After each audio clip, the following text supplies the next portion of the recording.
പ്രൈസറോ കർത്താവിന്റെ അതിപരിശുദ്ധമായി നാം വാഴ്ത്തപ്പെടട്ടെ. ഈ നല്ല സമയത്ത് ഓർത്ത ദൈവത്തെ സ്തുതിക്കുകയും വാഴ്ത്തുകയും ചെയ്തു. വിവിധ സ്ഥലങ്ങളിൽ രാജ്യങ്ങളുമായിരുന്ന ദൈവത്തിന്റെ വചനം കേൾക്കുന്ന എല്ലാ പ്രിയപ്പെട്ടവർക്കും കർത്താവായ യേശുക്രിസ്തുവിന്റെ വലിയ നാമത്തിന്റെ സ്നേഹവന്ദനം. അല്പസമയത്തെ ദൈവവചന ചിന്തയ്ക്കായി ഒരു ദൈവവചന ഭാഗം വായിക്കുന്നു. ഉൽപ്പത്തി പുസ്തകം 4-ാം അധ്യായം അതിന്റെ 8-ാമത്തെ വാക്യം. അപ്പോൾ കായി തന്റെ അനുജനായ ഹാബീലിനോട് നാം വയലിലേക്ക് പോകാം എന്ന് പറഞ്ഞു. അവർ വയലിൽ ഇരിക്കുമ്പോൾ കായി തന്റെ അനുജനായ ഹാബീലിനോട് കയർത്ത് അവനെ കൊന്നു. വളരെ അനുഗ്രഹിക്കപ്പെട്ട ഒരു തിരുവെഴുത്താണ്. വളരെ സങ്കടകരമായ ഒരു തിരുവെഴുത്താണ്. വളരെ ചിന്തിപ്പിക്കുന്ന ഒരു ഭാഗമാണ് നമ്മൾ വായിക്കുന്നത്. ഉൽപ്പത്തി പുസ്തകം 3-ാം അധ്യായത്തിൽ അല്ലേലിയ ദൈവം ആദാമിനുള്ള ചോദ്യവും ആദാമിന്റെ മറുപടി നമുക്ക് കാണാൻ കഴിയും. എന്നാൽ ഉൽപ്പത്തി പുസ്തകം 4-ലേക്ക് വന്നപ്പോൾ അല്ലേലിയ കായിനോട് ചോദിച്ച പല ചോദ്യങ്ങളെ കുറിച്ച് നമുക്ക് കാണാൻ കഴിയും. പ്രൈസലോ. അപ്പം കായിന്റെ ഹൃദയത്തിൽ തന്റെ വഴിപാടിനെ ദൈവം അംഗീകരിച്ചില്ല എന്നുള്ളതാണ് തന്റെ ഉള്ളിൽ വലിയ പ്രതികാരം ഉണ്ടാകുന്നത്. ആ പ്രതികാരം ആരോട്? സ്വന്തം സഹോദരനോടാണ്. അല്ലേലിയ ആ സഹോദരനോട് ആ പ്രതികാരം ഉണ്ടായപ്പോൾ എന്ത് ചെയ്തു? എന്തുകൊണ്ടാണ് അതങ്ങനെ സംഭവിച്ചതെന്ന് ചിന്തിക്കാൻ പോലും ഒരു നേരമെടുക്കാതെ, അതിനൊരു സമയമെടുക്കാതെ തന്റെ അനുജനെ വിളിച്ച് വയലിൽ കൊണ്ടുപോയി അവന്റെ കയർത്ത് അവനെ കൊന്നുകളയുക ചെയ്തത്. എത്ര നീച്ചവും നികഷ്ടമായ പ്രവർത്തികളാണ്. അല്ലേലിയ. എന്നെ കേൾക്കുന്ന നമ്മൾ സ്നേഹിത, ഈ ദൈവത്തിനും വായിക്കുമ്പോൾ നമുക്ക് മനസ്സിലാക്കാൻ കഴിയുന്നത് കായിൽ സ്വന്തം അനുജനെ വയലിലേക്ക് കൊണ്ടുപോയി കൊന്നു കളഞ്ഞതുപോലെ, അതും ആരാധന പേരിൽ. ഈ കാലഘട്ടത്തിൽ എത്രയോ കുടുംബങ്ങളിൽ സ്വന്തം സഹോദരന്മാരും ജ്യേഷ്ഠന്മാരും കൊന്നിട്ടുണ്ട്. അനുജന്മാർ ജ്യേഷ്ഠന്മാരെ കൊന്നിട്ടുണ്ട്. പണത്തിന്റെ പേരിലും സ്ഥാനമാനങ്ങളുടെ പേരിലും ആരാധനയുടെ പേരിലും ഒക്കെ ഇത്രമാത്രം കൊലപാതകം കഴിഞ്ഞ കാലം നമ്മുടെ കേരളത്തിൽ തന്നെ നടന്നു. അത് ഇന്ത്യയിലുണ്ട്, വിദേശ രാജ്യങ്ങളിൽ ഇതിങ്ങനെയുണ്ട്. ഇതിന്റെ എല്ലാം കാരണം എന്താണ്? ഈ കായിനിൽ വ്യാപരിച്ച സാത്താന്യ ശക്തിയാണ്. ആ കായിന്റെ മേൽ വ്യാപരിക്കുന്ന സാത്താന്യ ശക്തി ഉള്ളത് കൊണ്ടാണ് ഇത് അസമാധാനത്തെ വരുത്തുക. ഇത് തന്നെ സഭയ്ക്കകത്ത് നടക്കുക. സഭയ്ക്കകത്ത് എന്താ നടക്കുന്നത്? ചില ആളുകൾ സഭയ്ക്കകത്ത് കൂടുതൽ പൈസ കൊടുക്കും. അവരെ കുറിച്ച് വിളിച്ചു പറഞ്ഞെങ്കിൽ, അവരെ മറ്റുള്ള മുമ്പിൽ പറഞ്ഞില്ലെങ്കിൽ അതിന് വേണ്ടി ഭയങ്കര കലഹം ഉണ്ടാകാറുണ്ട്. അച്ചായൻ ഇത്ര രൂപ തന്ന, അമ്മാമ ഇത്ര തന്നു, അച്ചായൻ സഭയ്ക്ക് വേണ്ടി എല്ലാം ചെയ്തു, അമ്മാമ ചെയ്തെന്ന് പറഞ്ഞില്ലെങ്കിൽ അതിന്റെ പേരിൽ കോപിക്കുന്നവരുണ്ട്. അല്ലേലിയ. അല്ലെങ്കിൽ അങ്ങനെയൊക്കെയുള്ള പ്രശ്നം ഉണ്ടാക്കി പ്രശ്നം സൃഷ്ടിക്കുന്നുണ്ട്. ഇനി സഭയിൽ ഒരാൾ ശക്തത്തിൽ ആരാധിച്ചു, അല്ലെ നന്നായിട്ട് ആത്മാവിൽ ആരാധിച്ചാൽ തന്നെക്കാൾ കുറഞ്ഞവനാണെന്ന് കണ്ടു കഴിഞ്ഞാൽ അതിന്റെ പേരിൽ പ്രശ്നം ഉണ്ടാക്കുന്നവർ ഇന്ന് സഭയ്ക്കകത്തുണ്ട്. മിക്ക സഭകളും പിറുപിറുക്കും പിന്നെ എന്തെല്ലാമാണ്. ഇന്നൊരു കായിന്റെ ശക്തി ആദ്യം മുതലേ വ്യാപരിച്ചുകൊണ്ടിരിക്കുന്നു. അത് ഭവനത്തിനകത്ത് വ്യാപരിക്കുന്നു, സഭയിൽ വ്യാപരിക്കുന്നു, സകല മേഖലകളിലും കായിന്റെ ആത്മാവ് വ്യാപരിക്കുക. അല്ലേലിയ. അത് മുഖാന്തരം സമാധാനം നഷ്ടപ്പെട്ടു പോയി, സന്തോഷം നഷ്ടപ്പെട്ടു പോയി, സ്വസ്ഥത നഷ്ടപ്പെട്ടു പോയി. മനുഷ്യന്റെ ജീവിതത്തിൽ അരാജകത്വങ്ങൾ വരികയാണ്. അല്ലേലിയ. കുടുംബത്തിനകത്ത് സന്തോഷത്തോടെ സമാധാനത്തോടെ ജീവിക്കേണ്ട രണ്ട് മക്കൾ തമ്മിൽ കലഹിച്ചത് മുഖാന്തരം എന്താണ് സംഭവിച്ചത്? മരണം സംഭവിച്ചു. ഇന്ന് കുടുംബത്തിന്റെ അവസ്ഥ എന്താണ്? കലഹം നിറഞ്ഞ കുലപാതകന്റെ കുടുംബമെന്ന് ആദാമിന്റെ ഭവനത്തിന് പേര് വരികയാണ്. അല്ലേലിയ. അങ്ങനെ ഒരു പേര് വന്നു കഴിഞ്ഞാൽ ആ പേര് മാറത്തില്ല. ഇന്നും ആ പേര് നിൽക്കുകയല്ലേ? ആദാമിന്റെ മക്കളായിരുന്ന കായിനും ഹാബീലും. അല്ലെ, അതുകൊണ്ട് കായിന്റെ ദേഷ്യത്താൽ സ്വന്തം അനുജനെ കൊന്ന ആ പേര് ഇന്നും ലോകത്തിൽ നിലനിൽക്കുകയെന്ന് ഓർത്തോണം. അല്ലേലിയ. ഇത് തന്നെയല്ലേ ഇന്നും സംഭവിക്കുന്നത്? നിങ്ങൾക്കൊരു വിഷയം ഉണ്ടായാൽ, നിങ്ങൾക്കൊരു പ്രശ്നം ഉണ്ടായാൽ നിങ്ങൾ അതിനോട് ക്ഷമിപ്പാൻ ഒരുങ്ങണം. ക്ഷമയാണ് നമ്മുടെ ജീവിതത്തിൽ ഏറ്റവും വെറും ക്ഷമ പോലെ ദീർഘക്ഷമ വേണം. അല്ലേലിയ. മനുഷ്യൻ ക്ഷമ കൊണ്ട് ഒന്നും നേടാൻ പറ്റത്തില്ല. എല്ലാവരും പറയും എന്റെ ക്ഷമ പരീക്ഷിക്കരുത്, എന്റെ ക്ഷമ ഭൂമിയോളം നശിച്ചു, ക്ഷമയുടെ നെല്ലിപ്പലകയിൽ എത്തി എന്നൊക്കെ പലരും പറയുന്നുണ്ട്. അവർക്ക് ക്ഷമ നശിച്ചു കഴിഞ്ഞാൽ അവരെന്തും ചെയ്യും. അല്ലേലിയ. ഇത് തന്നെയാണ് കായിന്റെ ജീവിതത്തിൽ സംഭവിച്ചത്. സ്വന്തം അനുജന്റെ യാഗത്തിൽ, ആ ദൈവത്തിന് കഴിഞ്ഞ യാഗത്തിൽ ദൈവം പ്രസാദിച്ചപ്പോൾ അതിന്റെ കാരണം എന്തെന്ന് അന്വേഷിക്കുവാൻ ഉള്ളിൽ ദീർഘക്ഷമ ഇല്ലാതെ പോയ കായിൻ എന്ത് ചെയ്തു? കോപം നിറഞ്ഞവനായി മാറി. ലേറിയ അതല്ലേ കൊലപാതകത്തിൽ കലാശിച്ചത്. ഇന്നും നമുക്ക് ദീർഘക്ഷമ ഇല്ലാത്തത് കൊണ്ടല്ലേ നമുക്ക് ഈ പ്രശ്നങ്ങൾ ഉണ്ടാകുന്നത്. അതേസമയത്ത് കർത്താവായ യേശു ക്രിസ്തുവിനെ കുറിച്ച് നിങ്ങൾ പഠിച്ചു നോക്ക്. ഭൂമിയിൽ മനുഷ്യൻ എത്രമാത്രം പാപികളാണ്, നിഷ്ഠൂരന്മാരാണ്, ആമി കുലപാതകന്മാരാണ്, നികഷ്ടന്മാരാണ്, ദൈവമായി യാതൊരു ബന്ധമില്ലാത്ത അധാർമികരുടെ നടുവിൽ കൂടെ ജീവിക്കുന്ന എത്രയോ ലക്ഷങ്ങൾ കോടികൾ. അവരെയൊക്കെ ഇന്ന് ഭൂമി കാണുന്നില്ല. നമ്മൾ അവരൊക്കെ ജീവിക്കുന്നത് എന്തുകൊണ്ടാണ്? ദൈവം ദീർഘക്ഷമയുള്ളവനായതുകൊണ്ടാണ്. അവനൊരു മാനസാന്തരത്തിന്റെ അവസരം കൊടുക്കുക. അല്ലെങ്കിൽ പണ്ടത്തെ പോലെ ഉള്ള കാലഘട്ടമായെങ്കിൽ എല്ലാം സംഹരിക്കപ്പെട്ടു പോയനെ. പക്ഷേ ഇപ്പോൾ ദൈവം നിന്നോട് കരുണ കാണിക്കുന്നതിൽ ഓർത്തണം, നിനക്കൊരു മാനസാന്തര അനുഭവം തരികയാണ്. അല്ലേറിയ അതുകൊണ്ട് എന്നെ കേൾക്കുന്നവരുടെ ലോകത്തിൽ ആദ്യ മരണം ഹാബേലിന്റെ മരണമാണ്. ഈ ലോകത്തിൽ നമുക്കറിയാം, ഈ ലോകം 6026 വർഷമാണ്. പഴയ നിയമത്തിൽ 4000 വർഷവും പുതിയ നിയമത്തിൽ 2026, അങ്ങനെ 6026 വർഷം. ആ ലോകത്തിന്റെ ആദ്യങ്ങൾ നമ്മൾ പഠിക്കുമ്പോൾ ആദ്യത്തെ മരണം എന്ന് പറയുന്നത് ഹാബീലിന്റെ മരണമാണ്. അതൊരു സ്വാഭാവികമായ മരണമല്ല, ഒരു രോഗം വന്നുള്ള മരണമല്ല, ഒരു അപകട മരണമല്ല. ലേരിയ സ്തോത്രം. അല്ലേരിയ എന്താണ് അത്? അനർത്ഥത്തിൽ, അപകടത്തിൽ, കെണിയിൽപ്പെടുത്തി അല്ലേരിയ വളരെ ക്രൂരമായ നീചമായ രീതിയിൽ സ്വന്തം അനുജനെ കൊല ചെയ്തതാണ്. എത്ര കുടുംബത്തിൽ ഇങ്ങനത്തെ പ്രശ്നമല്ലേ? എന്നെ കേൾക്കുന്ന മാതാപിതാക്കൾ, നിങ്ങൾ വിശുദ്ധനാണ്, വിശുദ്ധ മതിയാണ്. നിങ്ങൾക്ക് ആചാരവും അനുഷ്ഠാനങ്ങളും കർമ്മങ്ങളും ഒക്കെ ഉണ്ട്. അല്ലെങ്കിൽ നിങ്ങൾക്ക് ദൈവങ്ങളുണ്ട്, മതങ്ങളും ഉണ്ട്, മത നേതാക്കന്മാരും ഉണ്ട്, പണമുണ്ട്, പ്രതാപമുണ്ട്. അതുകൊണ്ട് നിങ്ങൾക്ക് ഒരിക്കലും നിത്യതയിലെത്താൻ പറ്റത്തില്ല. ലേരിയ നിങ്ങൾ ദൈവരാജ്യത്തിൽ എത്തണമെങ്കിൽ അല്ലെങ്കിൽ നിങ്ങൾ സഹോദരനെ സ്നേഹിക്കണം. അല്ലേ? സഹോദരനെ പകയ്ക്കുന്നവനെല്ലാം കള്ളനാകുന്നു എന്നാണ് യോഹന്നാന്റെ ലേഖനത്തിൽ വായിക്കുന്നത്. അല്ലേ? സുവിശേഷം പ്രസംഗം ഒരുപാട് വാദപ്രതിവാദമായിട്ട് ഒരുപാട് വരാറുണ്ട്. അല്ലേ? എന്നെ കേൾക്കുന്ന സഹോദരൻ, ഞാൻ ഒരിക്കലും നിങ്ങളോട് ഞാൻ സുവിശേഷം പ്രസംഗം നിങ്ങൾ വാദപ്രതിവാദം നടത്തി ചോദ്യചിഹ്നങ്ങളുമായിട്ട് വന്നാൽ അതിനൊന്നും ഇവിടെ നിന്ന് മറുപടി കിട്ടത്തില്ല. കാരണം അതിനല്ല എന്റെ സമയം. സുവിശേഷ പ്രസംഗം നിങ്ങൾക്ക് ഇഷ്ടമുണ്ട് കേൾക്കുക, ഇല്ലെങ്കിൽ നിങ്ങൾ ഇറങ്ങിപ്പോവുക, അത്രയേ ഉള്ളൂ. അല്ലേറിയ സ്തോത്രം. ഇത് കേൾക്കാനുള്ളവർ കേൾക്കട്ടെ, അല്ലെ ചെവിയുള്ളവർ കേൾക്കട്ടെ എന്നാണ് കർത്താവ് പോലും പറയുന്നത്. നമുക്ക് എല്ലാവരും തിരുത്താനും എല്ലാവരും ചോദ്യങ്ങൾക്ക് ഉത്തരം കൊടുക്കാനും നമുക്ക് പറ്റും. നമുക്ക് സമയമില്ല. അതുകൊണ്ട് നിങ്ങളുടെ ഉള്ളിൽ വ്യാപരിക്കുന്ന ഒരു സാത്താനി ആത്മാവുണ്ട്. അല്ലേരിയ കായിനിൽ വ്യാപരിച്ചത് നിങ്ങൾക്ക് എല്ലാവരും വാക്കുകൊണ്ട് കൊല ചെയ്യുക. അല്ലേരിയ കായിനെ യഥാർത്ഥത്തിൽ അല്ലിയ ദൈവ ന്യായം വിധിച്ച് ആ ന്യായവിധി കായിൽ ശപിക്കപ്പെട്ടവനായി മാറി. സ്തോത്രം. എന്താ അനുജന്റെ കൊലപാതകം എന്ന് പറഞ്ഞ് നിങ്ങൾ മറ്റുള്ളവരെ വാക്കുകൊണ്ട് കൊല ചെയ്യുമ്പോൾ, വാക്കുകൊണ്ട് നിങ്ങൾ അവരെ ചതിക്കുമ്പോൾ, അവരെ ഇല്ലായ്മ ചെയ്യുമ്പോൾ, നിങ്ങൾ കായിനെ പോലെ കൊലപാതകന്റെ ആത്മാവിൽ നിറയപ്പെട്ട വ്യക്തിയാണ്. ദൈവത്തിന്റെ ന്യായവിധി നിന്റെ മേൽ വരും. പ്രൈസലോട്. അതുകൊണ്ട് നമ്മൾ കായിനെ പോലെ ആകരുത്. അല്ലേലൂയ. അപ്പം ക്രൂരമായ അനുഭവത്തെ, ക്രൂരമായ പീഡയാൽ, ക്രൂരകൃത്യത്താൽ രക്തം ചീന്തി മരിച്ചതാണ് ഹാബേൽ എന്ന് പറയുന്ന വ്യക്തി. അല്ലേലൂയ. അപ്പം രക്തത്തിൽ പല ഗുണാതിശയങ്ങൾ ഉണ്ടെന്ന് ഡോക്ടർമാരും ശാസ്ത്രജ്ഞന്മാരും പറഞ്ഞിരിക്കുന്നു. രക്തത്തിൽ ചുവപ്പണുക്കളുണ്ട്, വെള്ള അണുക്കളുണ്ട്, പ്ലാസ്മയുണ്ട്.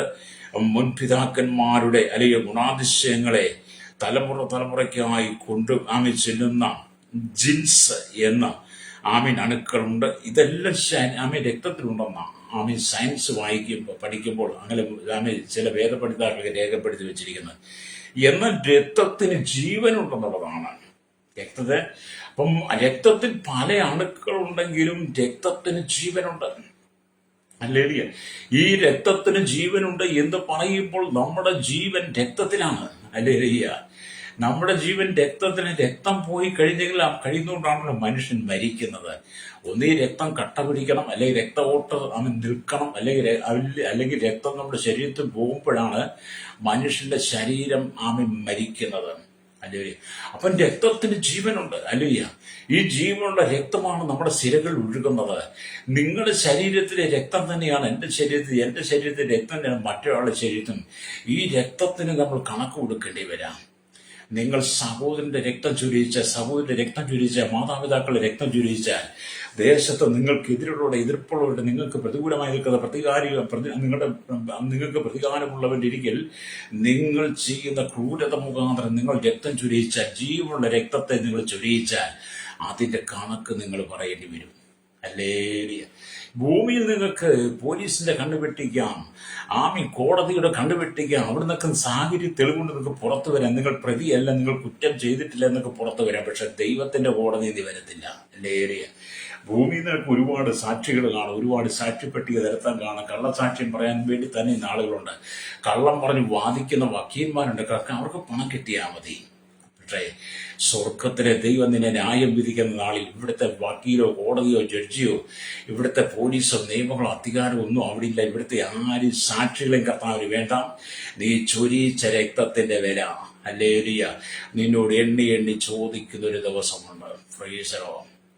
നമ്മൾ കുടുംബത്തിൽ സമാധാനമാണ്, സന്തോഷമാണ് വേണ്ടി. 133 സംഗീതം 1 വാക്യം ഇതാ സഹോദരന്മാർ ഒത്തൊരുമിച്ച് വസിക്കുന്നത് എത്ര ശുഭവും മനോഹരവുമാകുന്നു. ഇതാണ് ദൈവം ആഗ്രഹിക്കുന്നത്. ഓരോ കുടുംബത്തെ കുറിച്ച് ദൈവം ആഗ്രഹിക്കുന്നതാണ്.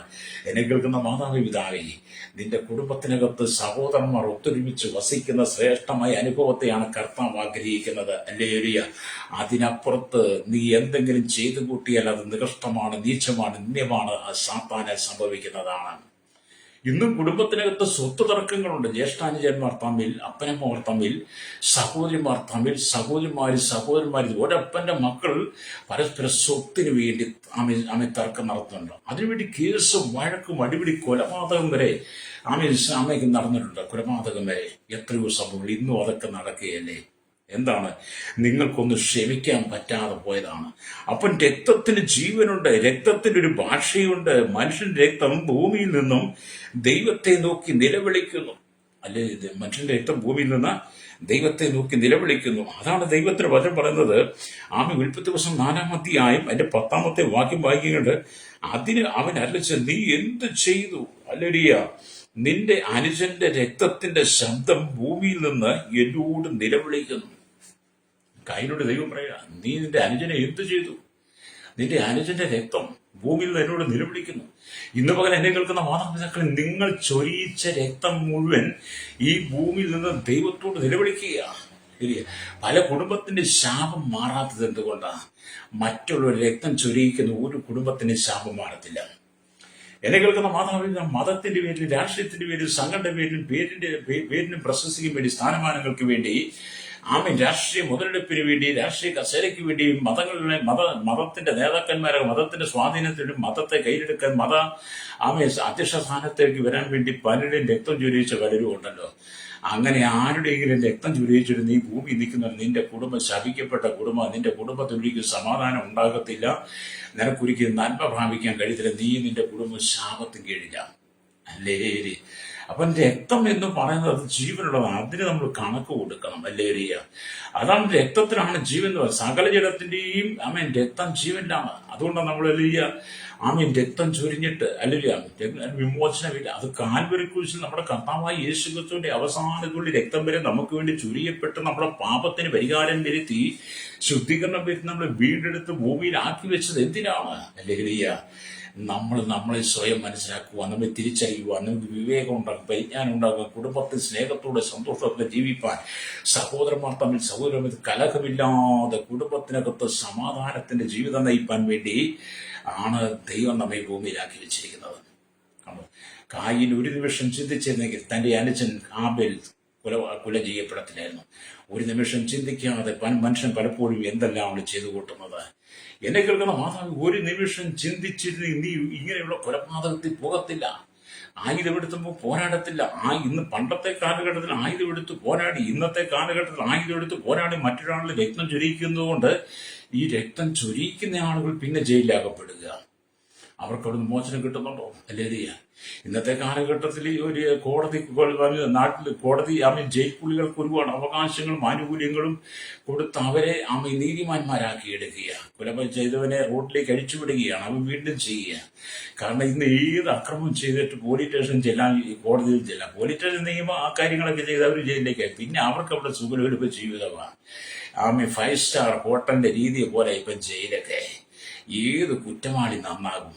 ഒരു കുറ്റവാളി പോലും ജയിലിൽ കൊണ്ടിട്ട് നന്നാകത്തില്ല. കാരണം ജയിലിനകത്ത് അവന് മൃഷ്ടാനുഭോജനം കൊടുത്ത് സുഖലോലുപ ജീവിതം കൊടുത്ത് ഇഷ്ടം പോലെ സ്ഥാനമാനങ്ങൾ കൊടുത്ത് അവന്റെ ജീവിതത്തിന്റെ സാഹചര്യം അനുസരിച്ച് അവന്റെ നിലവാരം അനുസരിച്ച് അവന്റെ അതിനുള്ള സെല്ലുകൾ അനുവദിച്ചു കൊടുത്ത് അതിനുള്ള എല്ലാ സംവിധാനങ്ങളും ജയിലൊക്കെ ചെയ്ത് കൊടുക്കുക. പിന്നെ അങ്ങനെ ഒരു കുറ്റവാളിക്ക് മാനസാന്തരം ഉണ്ടാകും. അല്ലേ നീയൊക്കെ ചെയ്യുന്നതിന്റെ പ്രതിഫലം വാങ്ങാതെ ഈ ഭൂമിയിൽ നിന്ന് കടന്നു പോകത്തില്ല. അല്ലേലൂയ. രക്തജയം. നിരപരാധികൾ ക്രൂശിക്കപ്പെടുമ്പോൾ, നിരപരാധികൾ മരണപ്പെടുമ്പോൾ, കാരണം കൂടാതെ കൊല ചെയ്യപ്പെടുമ്പോൾ അതിനെ ന്യായീകരിച്ചുകൊണ്ട് വാദിച്ചുകൊണ്ട് പണം വാങ്ങിയവരും അതിന് ശിക്ഷ വിധിച്ചവരും അല്ലേലൂയ അത് കണ്ടവരും ഒക്കെ ആമയെ ഓർത്തോണം. ഒരു നാൾ കുറ്റം ന്യായം വിധിക്കുമ്പോൾ നിങ്ങളുടെ കൺമുമ്പിൽ നിങ്ങളുടെ കുറ്റങ്ങളെല്ലാം നിരത്തി വെക്കും. പ്രൈസലോ. അതുകൊണ്ട് ഈ ഭൂമി ജീവിക്കുമ്പോൾ ആരുടെയും രക്തം ചൊരിയിക്കാതെ സമാധാന ജീവിതം നയിക്കണം. പ്രൈസലോ. എവിടെയും സമാധാനം. ഈ ലോകത്തിൽ എല്ലാ പ്രശ്നങ്ങൾക്കും സമാധാനമുണ്ട്. അപ്പൊ നമ്മൾ കണ്ടില്ല, ഇസ്രായേൽ, ഇറാൻ, അമേരിക്ക, പശ്ചിമേഷ്യൻ രാജ്യങ്ങൾ ഈ കഠിനമായ യുദ്ധത്തിനകത്ത് എത്രയോ ആളുകളുടെ രക്തമായി ചൊരിഞ്ഞത്. എന്തുമാത്രം രക്തം! ഈ രക്തമെല്ലാം ജീവനുള്ള രക്തമാണ്. ഇത് ഭൂമിയിൽ നിന്ന് നിലവിളിക്കുകയാണെന്ന്. അല്ലേലിയ. നമുക്ക് ന്യായീകരണങ്ങൾ ഒരുപാട്. നമുക്ക് ന്യായീകരണത്തിന്റെ വാക്കുകളും ന്യായീകരിക്കാൻ നമുക്ക് ഒരുപാട് കാര്യങ്ങൾ കാണും. പക്ഷേ ഈ രക്തമെല്ലാം നിലവിളിക്കുന്നത് സ്വർഗം കേട്ടുകൊണ്ടിരിക്കുകയാണ്. നാം ചൊരിയിക്കുന്ന, ഭൂമി ചൊരിയിക്കുന്ന, രാഷ്ട്രീയക്കാർ, മതങ്ങൾ, രാജ്യങ്ങൾ ചൊരിയിക്കുന്ന രക്തങ്ങൾ, ആ രക്തത്തിന്റെ വില. എന്തുകൊണ്ടാണ് ലോക രാജ്യങ്ങൾക്കകത്ത് സമാധാനമില്ലാതെ പോയത്? കേരളത്തിലായിരുന്നാലും ഭാരതത്തിലായാലും ലോക രാജ്യങ്ങൾക്കകത്തായിരുന്നു സമാധാനമില്ലാതെ പോയത്, സന്തോഷമില്ലാതെ പോയത്, അക്രമം കൊണ്ട് നിറയപ്പെടുന്നത് എന്തുകൊണ്ടാണ്? ഇവിടെ തീവ്രവാദം, ഭീകരവാദം, വർഗീയത വളർന്ന് ഇന്ന് സ്ഥാനമാന അധികാരങ്ങൾക്ക് വേണ്ടി മനുഷ്യൻ തമ്മിലടിച്ച് കലകിച്ച് അധികാരത്തിന്റെ കസേരയിൽ ഇരിക്കാൻ വേണ്ടി ഏത് നികഷ്ട പ്രവൃത്തി ജീവൻ രക്തം ചുരുക്കിയ മടിയില്ലാത്ത കരാളന്മാർ, കിരാതന്മാർ വളർന്നത് എന്തുകൊണ്ടാ? ഈ കായിന്റെ ആത്മാവിൽ കിടക്കുന്നതുകൊണ്ടാ. കായിന്റെ ആത്മാവ്. ഹല്ലേലൂയ. ഇപ്പൊ നമുക്കറിയാം, നമ്മുടെ കേരളത്തിന്റെ സ്ഥിതി നമ്മൾ മനസ്സിലായി. തെരഞ്ഞെടുപ്പായതുകൊണ്ട് രാഷ്ട്രീയ പാർട്ടികൾ തമ്മിൽ കാണിക്കുന്ന കോലം കണ്ടില്ലേ? വിവരമുള്ള വോട്ടർമാർ ഇത് തിരിച്ചറിയണം കേട്ടോ. അധികാരത്തിന് വേണ്ടി ഇവരൊന്നും ജനത്തെ തൃപ്തിപ്പെടുത്താനും ജനത്തിന്റെ കാര്യങ്ങൾക്ക്, ജനത്തിന്റെ ജീവന് സ്വത്തിന് സംരക്ഷണം തരുന്നവരല്ല. ഇവർ കസേരയ്ക്ക് വേണ്ടി കാട്ടിക്കൂട്ടുന്ന തോന്നിവാസങ്ങൾ, തോന്നിത്തരങ്ങൾ വേണം അതിന് പറയാൻ. എന്താണ് ഇവരൊക്കെയാണ് അധികാരത്തിന്റെ കസേരയിൽ കീറിയിരിക്കാൻ പോകുന്നത്, അധികാരം പിടിച്ചു പറ്റാൻ വരുന്നത്. ഇവർക്ക് ജനമല്ല പ്രശ്നം, ഇവർ കസേരയാണ്. ഒരു പണിയെടുക്കാതെ, രാവിലെ ഒരു പണിയെടുക്കാതെ വെള്ള കതറും വെള്ള ഉടുപ്പും ഇട്ടുകൊണ്ട് ഓരോരുത്തന്മാർ കുളിച്ച് നനച്ച് തേച്ച് വൃത്തിയാക്കി വ്യാജ ചിരിയും ചിരിച്ച്, കള്ള ചിരിയും ചിരിച്ച് അങ്ങ് പട്ടണത്തിൽ ഇറങ്ങിയിട്ട് സോഷ്യൽ മീഡിയയുടെ മുമ്പിലും അല്ലാതെയും വിളിച്ചു പറയുന്ന ക്രൂരമായ, നീചമായ രക്തത്തിന്റെ ചൊവ്വയുള്ള അല്ലെങ്കിൽ വാക്കുകൾ, അക്രമം സൃഷ്ടിക്കുന്ന. ഒരു പണിയെടുക്കത്തില്ല അവര്, ഒരു പണിയെടുക്കത്തില്ല. ഈ രാഷ്ട്രീയക്കാരെങ്കിലും ഒരു തൂമ്പ എടുത്ത് കളച്ചിട്ടുണ്ടോ? രാഷ്ട്രീയക്കാരെങ്കിലും ഒരു തൂമ്പ എടുത്ത് കളയ്ക്കോ? പാടത്തും പറമ്പിലും കോറിയിലും കല്ലിനോടും മണ്ണിനോടും തടിയോടും മല്ലടിക്കുന്ന, നേരം വെളുത്ത് വൈകുന്നേരം വരെ കടയിൽ പോയി ഇരിക്കാൻ സമയമില്ലാതെ നിന്ന് വേല ചെയ്യുന്ന, രാപകലില്ലാതെ കഠിനാധ്വാനം ചെയ്യുന്ന അനവധി ആളുകൾ, അല്ലെങ്കിൽ അവർ കുടുംബം നന്നാക്കിയിട്ട് പോറ്റുന്നു, പുലർത്തുന്നു, ജീവിക്കുന്നു. ആ സാഹചര്യത്തിൽ നമ്മൾ മനസ്സിലാക്കുമ്പോൾ ഈ രാഷ്ട്രീയക്കാരെങ്കിലും ശരീരം വിയർത്തിട്ട് ഇവരെന്തേലും ഉണ്ടാക്കി കഴിച്ചിട്ടുണ്ടോ? ഇവരും അഴിമതി, കരിഞ്ചന്ത, പുകഴ്ത്തുക, പിടിച്ചു പറയും, മോഷണം, എല്ലാ താന്തോന്നിത്തരങ്ങൾ പണം ഉണ്ടാക്കി അധികാരത്തിൽ ഇവിടെ തമ്മിലടിക്കുകയും കൂടാ. ഇതൊക്കെ ഇവിടുന്ന് കായിന്റെ ആത്മാവ് അതിന്റെ മേൽ വ്യാപരിക്കുന്നത്. ലോകത്തിലെ ആദ്യത്തെ രക്തസാക്ഷി ആബേൽ, ആദ്യത്തെ കുലപാതകൻ കായീൻ, ലോകത്തിലെ ആദ്യത്തെ കുലപാതകനായ കായീന്റെ ആത്മാവാണ് ഇന്ന് മതങ്ങളിൽ മുഴുവൻ വ്യാപരിക്കുന്നത്, രാഷ്ട്രീയക്കാരിൽ വ്യാപരിക്കുന്നത്, സംഘടനകളിൽ വ്യാപരിക്കുന്നത്, സോഷ്യൽ മീഡിയയിൽ വ്യാപരിക്കുന്നതെല്ലാം ഈ ദുഷ്ടനായ കായീന്റെ രക്തമാണ്.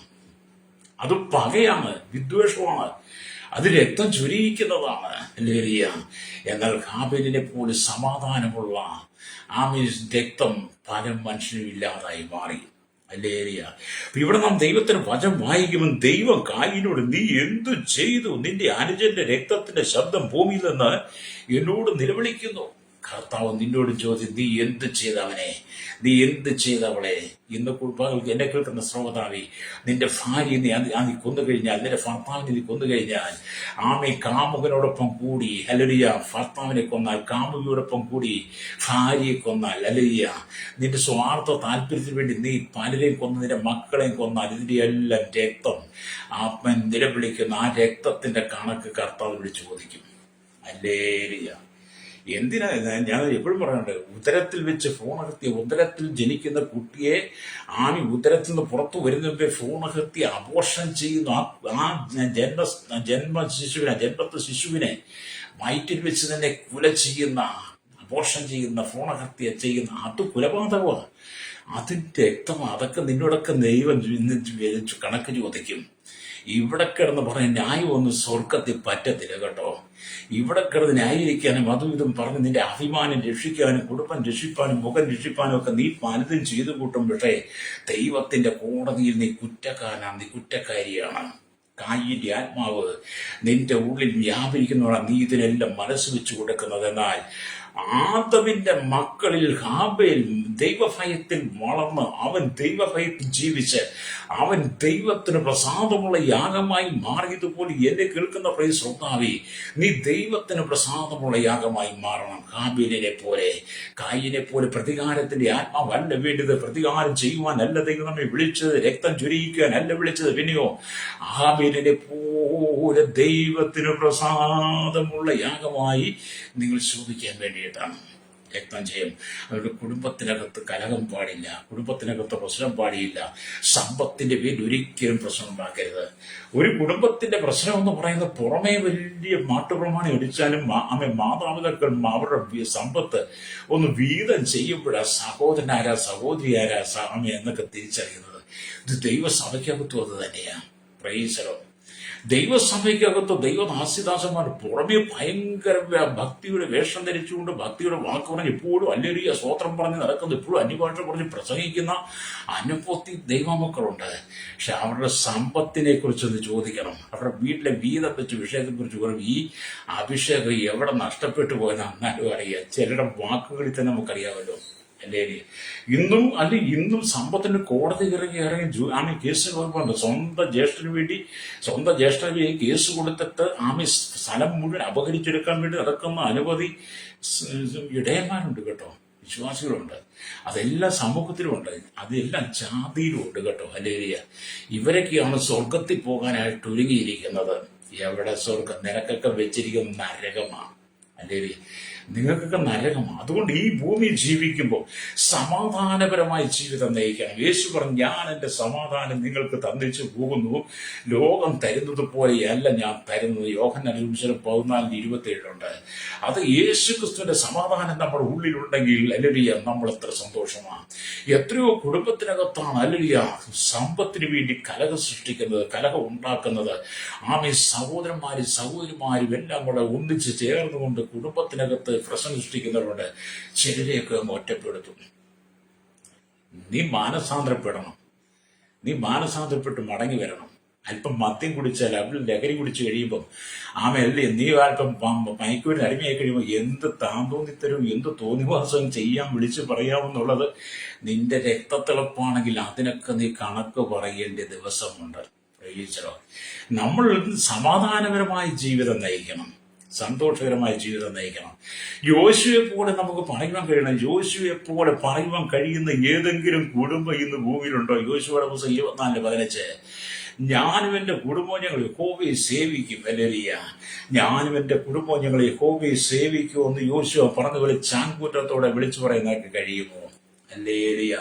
നോഹയുടെ കാലഘട്ടത്തിൽ 120 വർഷം നോഹ അന്ന് ദൈവവചന സുവിശേഷം പ്രസംഗിച്ച് പെട്ടകത്തിന് പണി ചെയ്തുകൊണ്ടിരിക്കുന്ന ആ കാലഘട്ടത്തിൽ സകലരും ക്രൂരന്മാരായി നോഹയ്ക്കെതിരെ ശക്തമായി പോരാടി.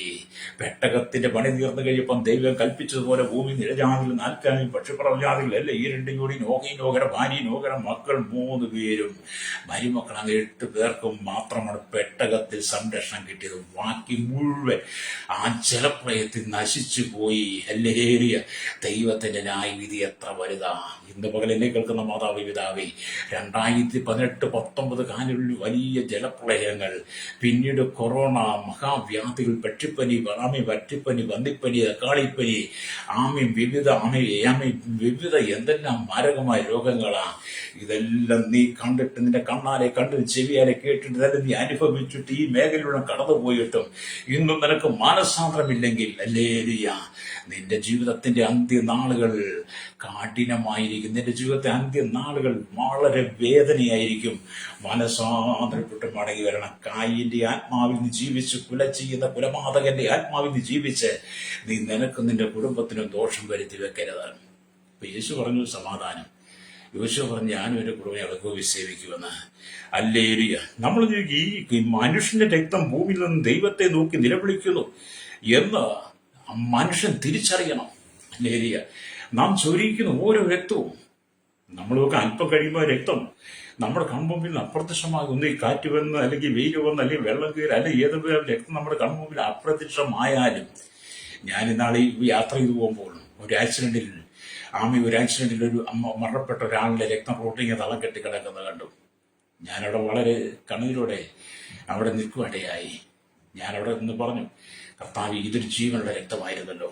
ഈ മനുഷ്യൻ ജീവനുള്ള രക്തം. അല്പസമയം ഈ വണ്ടിക്കാർ ശ്രദ്ധിച്ചിരുന്നെങ്കിൽ, അല്പസമയം സുബോധത്തോടെ വണ്ടി ഒന്ന് ഓടിച്ചിരുന്നെങ്കിൽ ഈ ഒരു അപകടം അവിടെ നടക്കില്ലായിരുന്നു. ആ ജീവനുള്ള രക്തം ഇവിടെ ചൊരിയത്തില്ലായിരുന്നു. ഇപ്പോഴും ഈ ഭൂമിയിൽ വീണ് കിടക്കുന്ന, എന്റെ മുമ്പിൽ വീണ് കിടക്കുന്ന, ഈ റോഡിൽ കിടക്കുന്ന രക്തം അതിപ്പോഴും സംസാരിക്കും, നിലവിളിക്കുന്നുണ്ടല്ലോ എന്ന് ഞാൻ എന്റെ മനസ്സിൽ ചിന്തിച്ചു പോയി.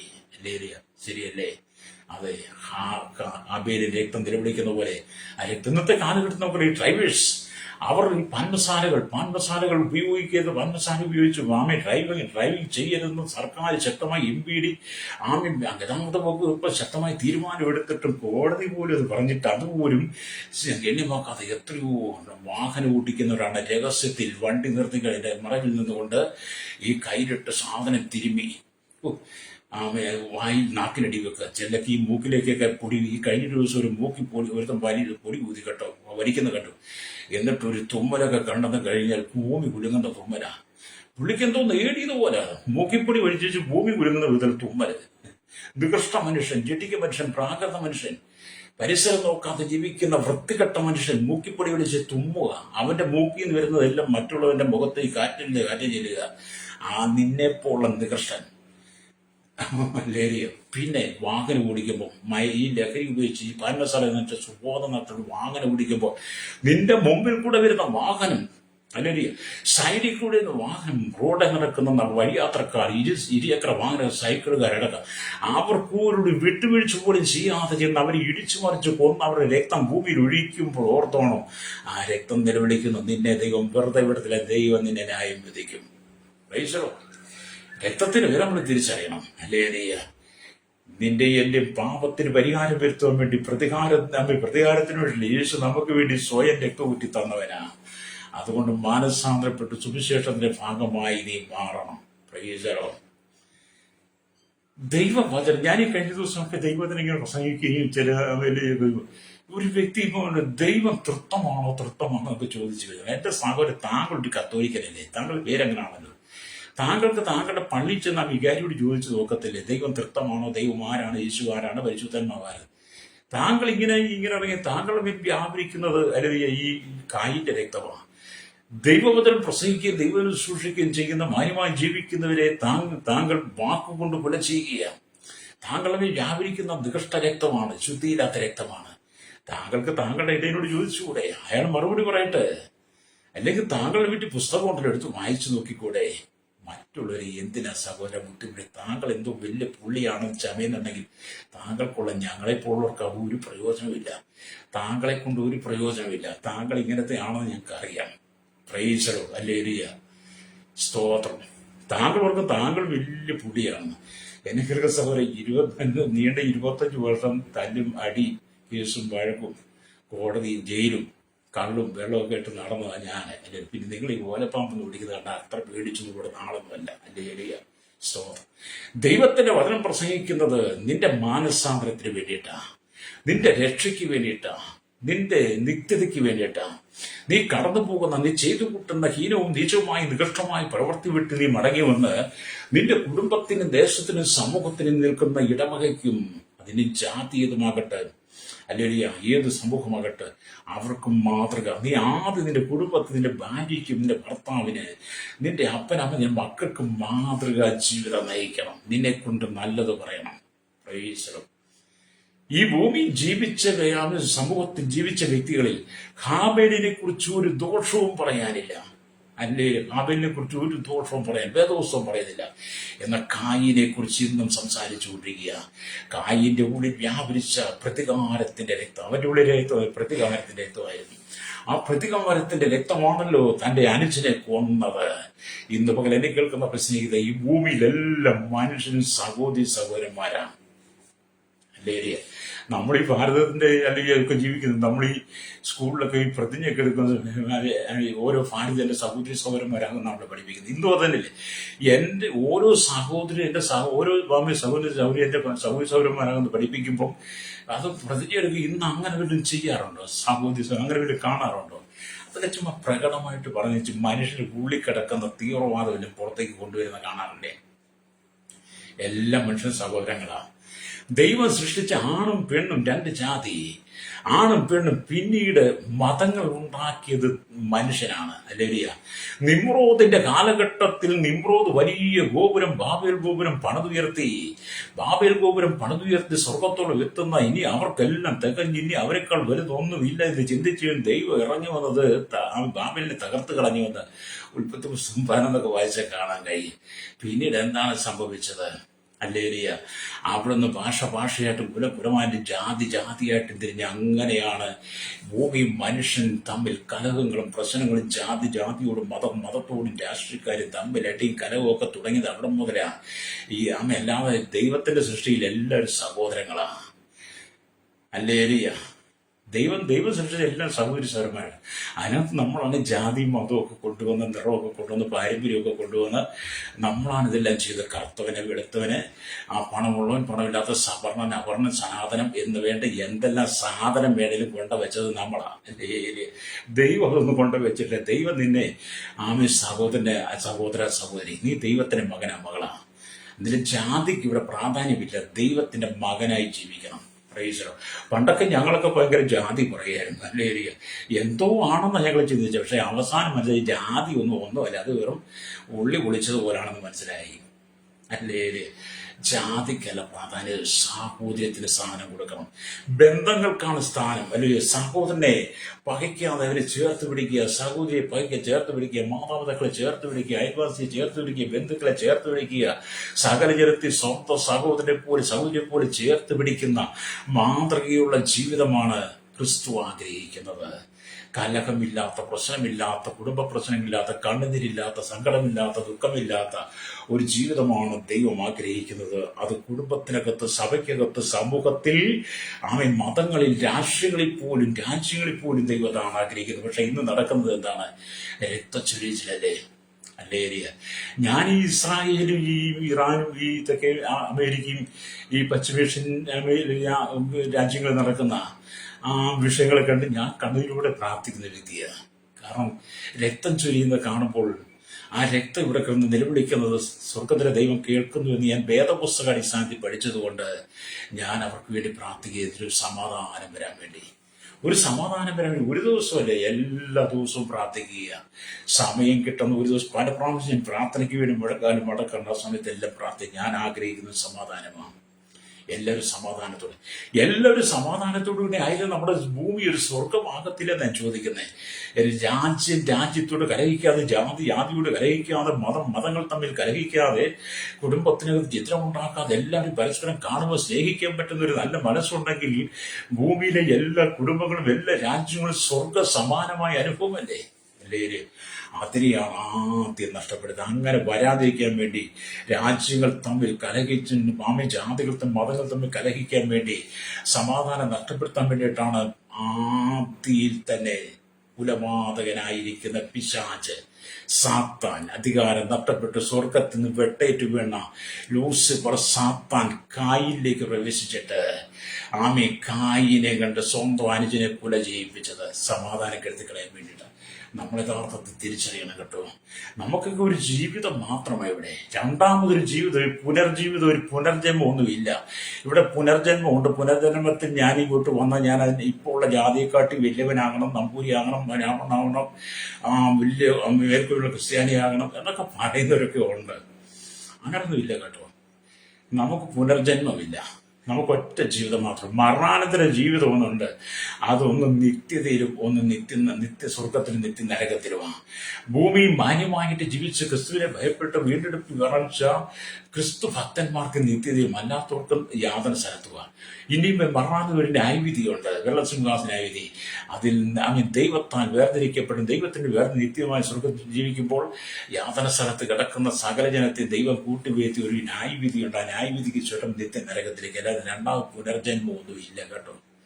അല്ലേ ചിലൊക്കെ അങ്ങനെ പഠിപ്പിക്കുന്നത്. അങ്ങനില്ല.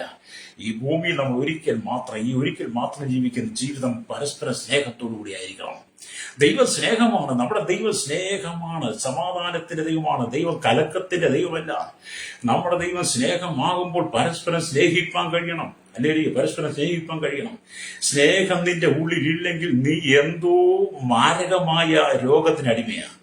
സ്നേഹം നിന്റെ ഉള്ളിലില്ലെങ്കിൽ നീ എന്തോ മാരകമായ ക്യാൻസർ പോലെ രോഗത്തിനടിമയാണ്. നിന്റെ ഹൃദയത്തിനകത്ത് സ്നേഹം നഷ്ടപ്പെട്ടെങ്കിൽ നീ അത്ര മാരകമായ രോഗിയാണ്. പ്രൈസലോ. മറ്റുള്ളവരെ കരുതുവാനും സ്നേഹിപ്പാനും മറ്റുള്ളവരെ ചേർത്ത് പിടിക്കുവാനും നിനക്ക് കഴിയുന്നില്ലെങ്കിൽ, സ്വന്തം സഹോദരനെ സ്നേഹിക്കാൻ കഴിയുന്നില്ല, സ്വന്തം മാതാപിതാക്കളെ സ്നേഹിക്കാൻ കഴിയുന്നില്ലെങ്കിൽ, സ്വന്തം അയൽവാസിയെ സ്നേഹിക്കാൻ കഴിയുന്നില്ലെങ്കിൽ പിന്നെ നീ എന്ത് ചെയ്തിട്ടാ പ്രയോജനം? നിന്റെ ഉള്ളിൽ മാരക വ്യാധിയുണ്ടെന്ന്. ഹല്ലേലൂയ. നീ മാനസാന്തരപ്പെടണം. നീ മാരകമായ വ്യാധിയാൽ ത്രയപ്പെട്ട് സഹോദരനെ സ്നേഹിക്കാൻ കഴിയാതെ നീ എന്ത് പാട്ടുപ്രാർത്ഥന നടത്തിയാലും അത് ദൈവം കേൾക്കുന്നില്ല. അത് കേൾക്കുന്നത് സാത്താനാണ്. നിന്റെ പ്രാർത്ഥന മുഴുവൻ സാത്താനോട്, പിശാചിനോട്. കാരണം അവൻ കലഹമുണ്ടാക്കുന്നവനാ. പ്രാർത്ഥന കഴിഞ്ഞ് ആരാധന കഴിഞ്ഞ് നീ ഇങ്ങോട്ട് ഇറങ്ങി വന്നോണ്ട് കലഹം സൃഷ്ടിക്കില്ലേ, ചീത്ത വിളിക്കില്ലേ, അസഭ്യം പറയല്ലേ, അത് നിന്റെ ഉള്ളിൽ വ്യാപരിക്കുന്ന പിശാചാണ്. നീ ദൈവത്തിൻ്റെതല്ല, നീ സാത്താൻ്റെതാണ്. അല്ലേ? നീ മാനസാന്തരപ്പെടണം. നീ മാനസാന്തരപ്പെട്ട് മടങ്ങി വന്നില്ലെങ്കിൽ ദൈവത്തിന്റെ കോടതി നിന്നെ ശിക്ഷിക്കുന്ന ഒരു ദിവസമുണ്ട്. ഹല്ലേലൂയ. അപ്പൊ ഇവിടെ ദൈവത്തിന്റെ വചനം പറയുന്നത് ഹല്ലേലൂയ. ഇവിടെ നാം ദൈവത്തിനെ വായിക്കുമ്പോൾ കാണാൻ കഴിയുന്നുണ്ട്. ഹല്ലേലൂയ. ദൈവം കായിലൂടെ നീ എന്ത് ചെയ്തു? നിന്റെ അനുജന്റെ രക്തത്തിന്റെ ശബ്ദം ഭൂമി നിന്നോട് നിലവിളിക്കുന്നു എന്ന് പറഞ്ഞു. ഇതുവരെ ദൈവം മനുഷ്യനെ നോക്കി ചോദിച്ച പല ചോദ്യങ്ങളെ കുറിച്ച് നമ്മൾ ചിന്തിക്കുകയാണ്. മനുഷ്യൻ ദൈവത്തോട് ചോദിച്ച ആദ്യത്തെ ചോദ്യം എന്താണെന്നറിയാമോ? ഹല്ലേലൂയ. മനുഷ്യൻ ദൈവത്തോട് ചോദിച്ച ആദ്യത്തെ ചോദ്യം എന്താണ്? ഹല്ലേലൂയ. ഞാൻ എൻ്റെ അനുജന്റെ കാവൽക്കാരനാണോ? ഹല്ലേലൂയ. ഉൽപ്പത്തി പുസ്തകം 4-ാം അധ്യായം അതിന്റെ 9-ാമത്തെ വാക്യം ഇങ്ങനെ എഴുതിയിരിക്കുന്നു. ഹല്ലേലൂയ. എന്താണ്? പിന്നെ യഹോവ കായീനോട് നിന്റെ അനുജനായ ഹാബേൽ എവിടെയെന്ന് ചോദിച്ചതിന് അവൻ അറിയുന്നില്ല, ഞാൻ എൻ്റെ അനുജന്റെ കാവൽക്കാരനാണോ? ഹല്ലേലൂയ. ഭൂമിയിൽ ഭൂമിയിൽ ദൈവം മനുഷ്യൻ നോക്കി ചോദിച്ച ചോദ്യങ്ങൾക്ക് ഹല്ലേലൂയ പലതുമുണ്ടെങ്കിലും മനുഷ്യൻ ദൈവത്തോട് ചോദിച്ച ചോദ്യം ഞാൻ എൻ്റെ അനുജന്റെ കാവൽക്കാരനാണോ? ഇന്നും പലരും അങ്ങനെ ചോദ്യം. ഇന്നും പലരും ആ കുടുംബങ്ങളല്ലേ, ഞാൻ അവന്റെ കാവൽക്കാരനോ, ഞാൻ അവനെ അന്വേഷിക്കുകയാണോ? ചില വീട്ടിൽ ചെന്ന് നമ്മൾ സഹോദരന്മാരുടെ സൗകര്യം, എനിക്ക് അവരുടെ വിവരം അറിയത്തില്ല, ഞങ്ങൾക്ക് അവരെ കുറിച്ച് അറിയത്തില്ല, ഞങ്ങളവരുടെ കാവൽക്കാരൊന്നും അല്ല എന്ന് പറയുന്ന കായിട്ട് ആത്മാവിനാൽ നിറയപ്പെട്ട ഒരുപാട് ആളുകളുണ്ട്. ഞങ്ങൾ ചോദിച്ചേട്ടൻ പറഞ്ഞൊക്കെ ചെല്ലുമ്പോൾ എവിടെ നിങ്ങളുടെ സഹോദരങ്ങൾ? അത് ഞങ്ങൾക്കറിയത്തില്ല, ഞങ്ങളോട് ചോദിക്കണ്ട, അവർക്ക് അവരുടെ വഴി, ഞങ്ങളുടെ വഴി എന്നുള്ള സഹോദരനെ സ്നേഹിപ്പാൻ കഴിയാത്ത എത്രയോ ആളുകൾ. എന്തുകൊണ്ട് കായിനും അത് തന്നെ ചോദിച്ചത്, ഞാൻ എൻ്റെ അനുജന്റെ കാവൽക്കാരനോ? ഹല്ലേലൂയ. ആദ്യത്തെ ചോദ്യം അതായിരുന്നു, മനുഷ്യന്റെ ആദ്യത്തെ ചോദ്യം അതായിരുന്നു, ഞാൻ എൻ്റെ അനുജന്റെ കാവൽക്കാരനുകൾ. മനുഷ്യന്റെ അസൂയയും ഉത്തരവാദിത്വമില്ലായ്മയും അഹങ്കാരത്തെയും വെളിപ്പെടുത്തി. മനുഷ്യന്റെ അസൂയ, ഉത്തരവാദിത്വമില്ലായ്മ, അഹങ്കാരത്തെ ആ ഒറ്റ വാക്കിനകത്ത് കാണാൻ കഴിയും. നമ്മൾ പറയുമ്പോൾ ഒരുപാട് ന്യായം കാണും. എന്നെ കേൾക്കുന്ന മാതാപിതാക്കളെ, നിങ്ങൾ ഈ ഭൂമി ജീവിക്കാൻ സമാധാനമായി ദൈവഹിത പ്രകാരം ജീവിച്ചു നോക്കിയാട്ട്, വചനത്തെ അനുസരിച്ച് ജീവിച്ചു നോക്കിയാൽ നിങ്ങളുടെ കുടുംബ സ്വർഗമായി മാറും. എന്തുകൊണ്ട് നിന്റെ കുടുംബത്തിന്റെ ശാപം, പാപം, രോഗം, ബന്ധനങ്ങൾ മാറുന്നില്ല? സാത്താൻ നിന്റെ കുടുംബത്തെ വിട്ടുമാറാതെ വ്യാധികൾ കൊണ്ടെത്തി നിന്നെ എന്നും ബന്ധനമാണ്, നിനക്കൊന്നും ഒരു വിടുതലില്ല, എന്നും നീ പ്രശ്നത്തിൽ, ഇന്നും കൊണ്ട് കുടുംബത്തിനകത്ത് അരാജകത്വം, കണ്ണുനീരാണ്, ഇന്നും വേദനയാണ്. എന്തുകൊണ്ടാണ് ഇതൊക്കെ സംഭവിക്കുന്നത്? ഹല്ലേലൂയ. ഹല്ലേലൂയ. ദൈവഭയം നഷ്ടപ്പെട്ടു പോയ കായിന്റെ ആത്മാവിനെ നിന്റെ ഉള്ളിൽ നിറച്ചതുകൊണ്ട്, കായിന്റെ ശക്തി നിന്റെ വ്യാപരിക്കുന്നതുകൊണ്ട് ആമീൻ, നിന്റെ കുടുംബത്തിനകത്ത് ഉയർച്ചയില്ല. ഹല്ലേലൂയ, സ്തോത്രം. കുടുംബത്തിനകത്ത് ഉയർച്ചയില്ല. നിന്റെ കുടുംബം പിശാച് തകർത്തുകൊണ്ടിരിക്കുക. ഹല്ലേലൂയ. എന്റെ സഹോദരന്മാരെ കുറിച്ച് എന്നോട് ചോദിക്കേണ്ട ആവശ്യം എന്താണ്? അവനും എനിക്കും യാതൊരു വിധത്തിലുള്ള ബന്ധവുമില്ലെന്ന് കാര്യം പറയുക. ഹല്ലേലൂയ, കാര്യം പറയാണ്, എന്റെ സഹോദരനെ കുറിച്ച് നീ എന്നോട് എന്തിനാ ചോദിക്കുന്നത്? എനിക്ക് അവനുമായിട്ട് യാതൊരു ബന്ധവുമില്ല, അവനുമായിട്ട് യാതൊരു സഹകരണവുമില്ല. ഇന്നത്തെ ജനം പറയുന്നതാ. നമ്മൾ ഈ വീടുകളിൽ ചെന്ന് നിന്റെ സഹോദരനോട്, എന്റെ സഹോദരനെ കൂടെ ചോദിക്കുകയാണ്, എനിക്ക് അവരുമായിട്ട് യാതൊരു, ഞാനൊരു ബന്ധമൊക്കെ കുറിച്ചത് പറയുന്ന ഒത്തിരി ആളുകളുണ്ട്. അല്ലെങ്കിൽ ഒരു വിധത്തിലുള്ള സംബന്ധവും ഞങ്ങൾക്കില്ല, എന്റെ സഹോദരന് കാവൽക്കാരനല്ല എന്ന് പറയുന്ന ഇന്നും ആളുകളുണ്ട്. എന്റെ സഹോദരൻ ഞങ്ങൾ കാവൽക്കാരൻ എന്ന് പറയുന്നത് ഇന്നും ആൾക്കാരുണ്ട്. എത്ര ധൈര്യത്തോടു കൂടിയാണ് ആമീൻ കായിൻ ദൈവത്തോട് കയർത്ത് സംസാരിക്കുന്നത്. കായിൻ ദൈവത്തോട് കയർത്ത് സംസാരിക്കുന്നത് പോലെ തന്നെ ഇന്നത്തെ കാലഘട്ടത്തിലും മനുഷ്യൻ ദൈവത്തോട് കയർത്ത് സംസാരിക്കുകയാണ്. ദൈവഭയമില്ലാത്ത കാലഘട്ടമായി മാറി. ദൈവത്തെ അറിയാത്ത ജനം, ദൈവവുമായി ബന്ധമില്ലാത്ത വേഷഭൂഷാദികൾ അണിഞ്ഞുകൊണ്ടോ പ്രച്ഛന്ന വേഷധാരിയായതുകൊണ്ടോ നീ ദൈവഭക്തി എന്ന് മറ്റുള്ള മുമ്പിൽ നീ വെളിപ്പെടുത്താൻ വേണ്ടി നീ ചില ആഡംബരങ്ങൾ, ചില കർമ്മങ്ങൾ നീ മറ്റുള്ള പ്രകടമാക്കാൻ വേണ്ടി, നിന്റെ വിശ്വാസത്തെ ഉയർത്തിപ്പിടിക്കാൻ വേണ്ടി നീ വിശുദ്ധനാണെന്ന് നടിക്കുക, നാട്യം കെട്ടിയത് കൊണ്ടോ നിനക്ക് സ്വർഗം കിട്ടത്തില്ല. ഹല്ലേലൂയ. നീ ദൈവത്തോട് കയർത്ത് സംസാരിക്കുന്നവനാണ്, നീ ദൈവത്തോട് കയർത്ത് സംസാരിക്കുന്നവളാണ്. സ്വന്തം സഹോദരനെ, സ്വന്തം മക്കളെ പോലും നിനക്ക് സ്നേഹിക്കാൻ കഴിയത്തില്ല. എന്നെ കേൾക്കുന്ന മാതാവി, നിന്റെ സ്വന്തം മകളെ, സ്വന്തം മകനെ നിനക്ക് സ്നേഹിക്കാൻ കഴിയുമോ?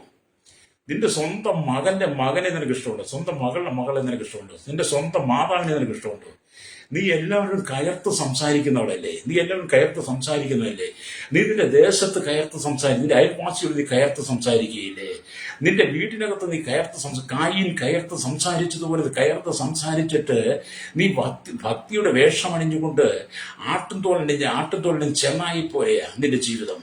ഭക്തിയുടെ വേഷം ധരിച്ച് ജനത്തെ പ്രസാദിപ്പിക്കുവാൻ, ജനത്തിനു മുമ്പിൽ ഭക്തിയുടെ വേഷം ധരിച്ച് നിൽക്കുന്ന കാപട്യം നിറഞ്ഞതിന്റെ ജീവിതം. ദൈവത്തോടും സഹോദരനും കയർത്ത് സംസാരിക്കുന്ന നിനക്ക് സ്വർഗത്തിന്റെ പടിവാതിൽ പോലും കാണാൻ പറ്റത്തില്ല. സ്വർഗത്തിന്റെ പടിവാതിൽ പോലും നിനക്ക് കാണാൻ പറ്റില്ല. നീ മാനസാന്തരപ്പെട്ട് മടങ്ങി വരണം. കർത്താവിന്റെ വരവ് ഏറ്റവും ആസന്നമായി. ഇനി അധിക കാലം ഈ ലോകം കാണത്തില്ല. അതിനു മുമ്പേ യേശു വരും. നീ സ്വർഗത്തിൽ എത്തണമെങ്കിൽ നീ ആരോടെല്ലാം കയർത്ത് സംസാരിച്ചിട്ടുണ്ടോ അവയെല്ലാം നീ നീക്കിക്കളണം, ഏറ്റുപറയണം. മനുഷ്യന്റെ മുമ്പിലല്ല ഏറ്റുപറയേണ്ടത്, ദൈവം മുമ്പാകെ അനുതാപത്തോടും പശ്ചാത്താപത്തോടും കൂടി ദൈവം മുമ്പാകെ വീണ് കിടന്ന് ദൈവത്തോട് ഏറ്റുപറയേണ്ട. പാപം മനുഷ്യനോടല്ല പാപം ഏറ്റുപറയേണ്ട. മനുഷ്യനോട് പാപം ഏറ്റുപറഞ്ഞാൽ നിന്റെ പാപം ഏറ്റുപറയുന്ന അത് കേൾക്കുന്ന മനുഷ്യൻ പാപിയാണ്. ഹല്ലേലൂയ. അതുകൊണ്ട് നമ്മൾ കയർത്ത് സംസാരിക്കാൻ പാടില്ല. ഹല്ലേലൂയ. അപ്പൊ ഇവിടെ ദൈവത്തിന്റെ വചനം പറയുന്നത്, ഹല്ലേലൂയ, സ്തോത്രം, എന്റെ സഹോദരനെ കുറിച്ച് നീ എന്നോട് ചോദിക്കേണ്ട, എനിക്ക് യാതൊരുമായിട്ട് യാതൊരു ബന്ധവുമില്ല. ഹല്ലേലൂയ. അതുകൊണ്ടാണ് 133 സംഗതി ഞാൻ ആവർത്തിച്ചത്. ഇതാ സഹോദരന്മാർ എത്ര ഒത്തൊരുമിച്ച് വസി എത്ര മനോഹരമാകുന്നു. അതേപോലെ ഞാൻ നിനക്ക് വേണ്ടി പ്രാർത്ഥിക്കാൻ പോവുകയാണ്. നമ്മൾ കയർത്ത് സംസാരിക്കരുത്. നമുക്കുള്ളിൽ സൗമ്യത വരട്ടെ, താഴ്മ വരട്ടെ, വിനയത്വം വരട്ടെ. ദൈവത്തോട് ചേർന്ന് ജീവിക്കാൻ കഴിയണം. ഈ ലോകത്തിന്റെ മാലിന്യങ്ങൾ വിട്ട് നിന്റെ നിത്യത നീ നഷ്ടപ്പെടുത്തി കളയരുത്. നിനക്ക് നിന്റെ കുടുംബത്തിന് വെച്ചിരിക്കുന്ന ഐശ്വര്യത്തെ നീ നിരസിക്കരുത്. അത് നിന്റെ ജീവിത രീതി കൊണ്ട് നിനക്ക് നഷ്ടപ്പെട്ടു പോകരുത്. മടങ്ങുക, മാനസാന്തരപ്പെട്ട് ഞങ്ങൾക്ക് വേണ്ടി പ്രാർത്ഥിക്കാം. പരിശുദ്ധ ഞങ്ങളുടെ നല്ല ദൈവമേ, സ്വർഗ്ഗ പിതാവേ, അനുഗ്രഹിക്കപ്പെട്ട നല്ല സമയത്തിന് വചനം കേട്ടുകൊണ്ട് കേരളത്തിൽ ലോക രാജ്യമുള്ള എല്ലാ മതവിഭാഗത്തിലുള്ള ജാതി മത വർഗ വർണ്ണ വ്യത്യാസം കുടിലോട്ട് കൊട്ടാര വരെ പാർക്കുന്ന സകല ജനത്തെയും എല്ലാ രാഷ്ട്രീയ മത നേതാക്കന്മാരെയും ശൈശവത്തിലും ബാല്യത്തിലും കൗമാരി യൗവനത്തിലും വാർത്തി നിരാനുഭവത്തിൽ അശന യാച ഓഫന ചോടൽ യുവ തലമുറയിലായിരിക്കുന്നു സകല ജനത്തെ ഏൽപ്പിക്കുന്നു. കർത്താവ് കായിനെ പോലെ എതിർത്തും കയർത്തും സംസാരിക്കുന്ന കായിന് കർത്താവ് അനുജന്റെ രക്തം ചൊരിച്ചതോ അനേക രക്തത്തിന്റെ നിലവിളി ഭൂമി ഉയരുമ്പോൾ കർത്താവ് ഇനീകരി ജനം മനസ്സാന്തപ്പെട്ട് മടങ്ങി വന്ന വിശുദ്ധ ജീവിതം ജനത്തെ ഒരുക്കണമേ. സകലത്തിന്മേൽ ദൈവനീതി വെളിപ്പെടുത്തിയ യേശുവിന്റെ നാമത്തിൽ തന്നെ ആമേൻ, ആമേൻ.